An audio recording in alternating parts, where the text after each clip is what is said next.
जय श्री कृष्ण, राधे राधे, श्री हरिदास। और मैं क्या बताऊँ मैं मुझे ना बहुत सारे वीडियोस बनाने होते हैं, लेकिन सॉरी मैं अभी नहीं कर पा रही हूँ।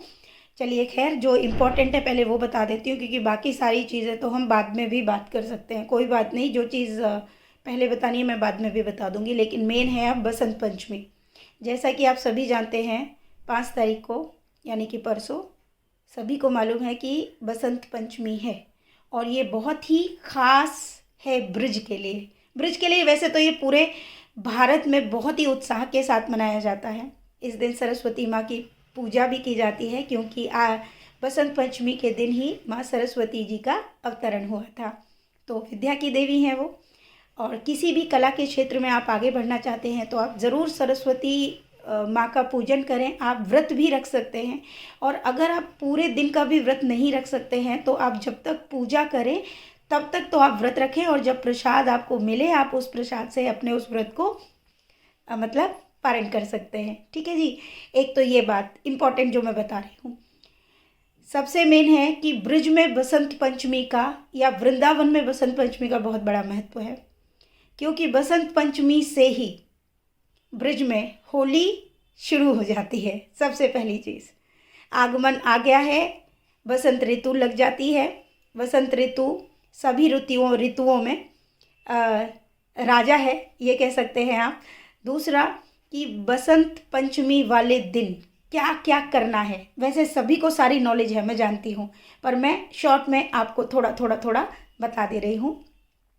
आप जिनके पास भी लड्डू गोपाल हैं और राधा रानी हैं, सरस्वती मैया की आप आराधना, देखिए मैं तो पहले ही बता चुकी हूँ कि जो पूर्ण है आप उसको पकड़ लीजिए, और जब आपने पूर्ण को पकड़ लिया है तो सारी चीज़ें, सारी आराधनाएं, सारी सेवाएं आप उनको दे दीजिए। सबको वो समर्पित हो गई, समझ लीजिए। ठीक है, इसलिए मैं अलग अलग करके मतलब नहीं बताऊंगी ये बात। मैं सिर्फ इतना कहूँगी कि बसंत पंचमी के दिन, जैसा कि आप सब जानते हैं लेकिन मैं फिर भी बता रही हूँ, क्योंकि बहुत सारे भक्त फिर भी लिखते हैं कि दी हम बसंत पंचमी वाले दिन क्या करें, क्या करेंगे, क्या करना चाहिए। सबसे पहली चीज़, क्या करना चाहिए, बहुत नॉर्मल सी बात है। ये बहुत खास है कृष्ण के लिए, क्योंकि होली उन्हें बहुत पसंद है। राधा जी की तो जान है होली, है ना। तो क्या करना है, राधा जी को और अपने लड्डू गोपाल के लिए हम पीले रंग के वस्त्र बनाएंगे। बसंत पंचमी पे आप पीले रंग के वस्त्र उन्हें ज़रूर धारण कराएं। हो सके तो आप उनमें अपने घर की जो भी आप डेकोरेशन करें वो भी पीले रंग में कर सकते हैं, जितनी आपकी क्षमता है। ठीक है, आप नहीं है तो आप ये देखिए, हमारी तो पीली दीवार ही पीली है, अगर हम पीले वस्त्र भी पहना देंगे तो देखो उनकी डेकोरेशन पूरी पीली दिख रही है ना। तो आप उस दिन जो उनको नैवेद्य देंगे, जो भी आप उनको भोग अर्पण करेंगे, जो प्रसादी आप बनाएंगे, वो भी आप ऐसी बनाएं जो उनको बहुत प्रिय है। और बहुत प्रिय दो ही तरह की जो मिठाइयाँ होती है वो होती है, एक पीली और एक सफ़ेद, है ना।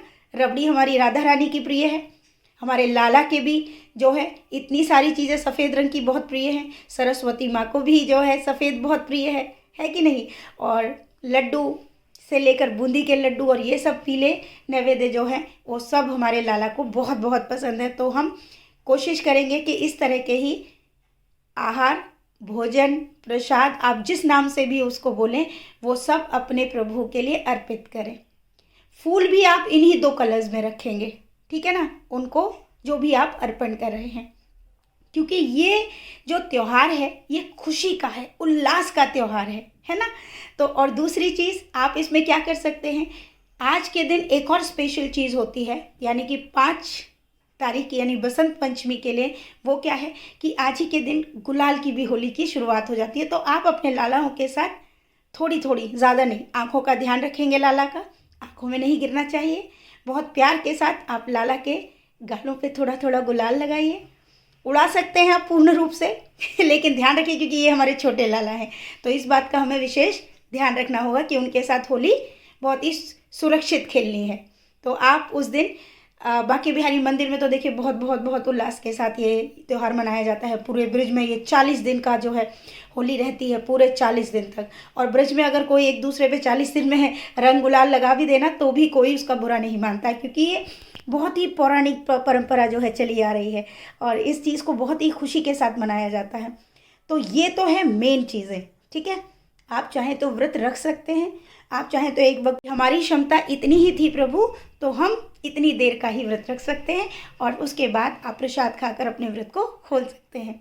तो देखिए कितना इजी है, बहुत कुछ नहीं करना है, सिर्फ उतना करना है जितने आपके भाव प्रकट हो जाएं, ठीक है ना। जितने अच्छे भाव आप प्रकट कर सकते हैं, लेकिन ये भाव प्रकट करने के लिए भी सबको मालूम है कि लक्ष्मी मैया की आवश्यकता भी होती है। तो जितनी लक्ष्मी मैया है उतना कर सकते हैं, थोड़ा ही सही, पूरे मन भाव के साथ, ठीक है ना। आप ये करिए बहुत उल्लास के साथ, प्रभु के साथ। आप भक्ति उस दिन करिए, आप उस दिन बहुत अच्छे से भजन कीर्तन कर सकते हैं, ठीक है ना, होली खेल सकते हैं।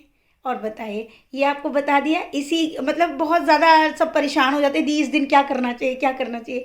अरे आपके पास इतने सुंदर सुंदर भाव है, उस सारे भाव को आप व्यक्त करिए, क्योंकि प्रभु का त्यौहार एक नहीं है, प्रभु के रोज़ त्यौहार है।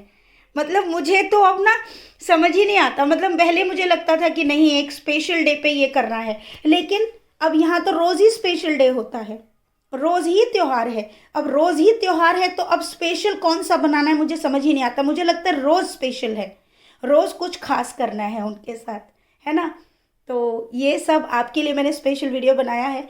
बाकी वीडियो देखिए, मैं थोड़ा सा फ्री हो जाऊं मैं आपको सारी चीज़ें बताऊंगी। और रही लीला की बात, तो लीला तो प्रभु ने बहुत सुपर सुपर दिखाई हुई है और वो भी सारी चीज़ें वो भी मैं आपको बताऊंगी, लेकिन थोड़ा सा मुझे फ्री होने दीजिए, तो मैं जल्दी ही आपको बहुत सारी चीज़ें बताऊंगी, ठीक है। खूब सारा प्रेम, राधे राधे, श्री हरदास।